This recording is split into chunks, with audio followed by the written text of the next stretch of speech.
Hi, today I want to talk to you about the negative binomial distribution. It's listed right here, and I'm going to highlight it in red. We're going to consider this an example in which an experiment has to be replicated 3 times before it can be reported as a result. The probability of replication, which is what we call success, is 85%. And we're asking the question, what's the probability exactly 5 experiments need to be run? So obviously we're going to use the probability distribution above. That's just number crunching. That's not very hard. You might be asking yourself when to use this probability distribution. And that's really the key question here. So reasons why it's negative binomial.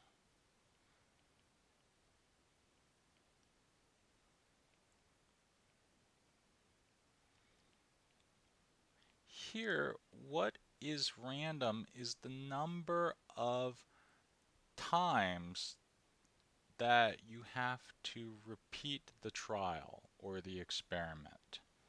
So in this instance, x is our random variable, and that is the number of trials for 3 successes. So I want to reiterate, what's random here is the number of trials the experiment is run. Okay. Our criteria for stopping is much like the geometric. In fact, here, if r is 1, the number of trials, instead of having it be 3 times, it was just once. You need to observe the experiment happened. Then that'd be a geometric distribution. Criteria for stopping is r equals to 3 successes.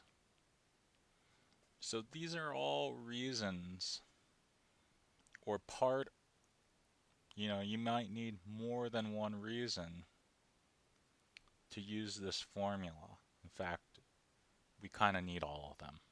Okay? Each trial has a fixed probability P of success.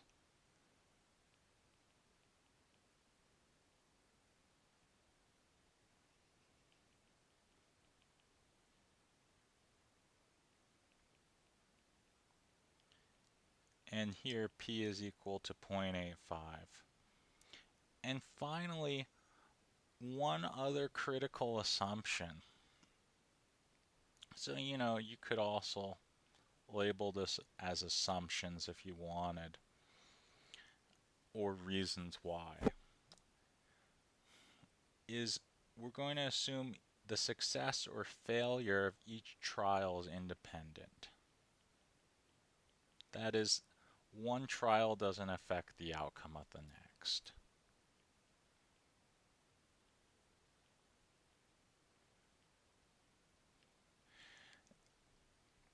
So if you write this down, you go through, you write down the random variable, you see that there's a criteria for stopping, each trial has a fixed probability of success, and each trial is independent.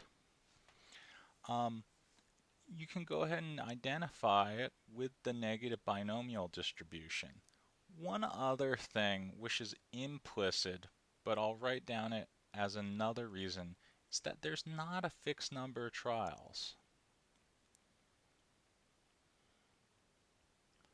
So if, for example, you were confused and weren't sure if you should use the binomial distribution, well, if you look at your random variable or your criteria for stopping, you can see there's not a fixed number of trials, which the binomial distribution requires.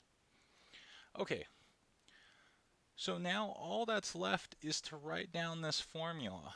So our solution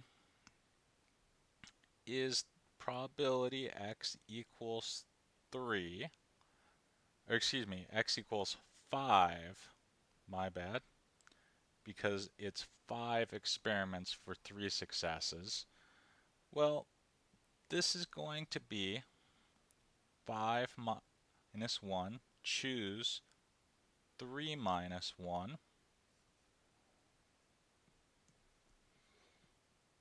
times 0.85 to the third times by 0.15 squared, or 5 minus 3. Okay, then you'll compute what this number is, and you'll get an exact answer.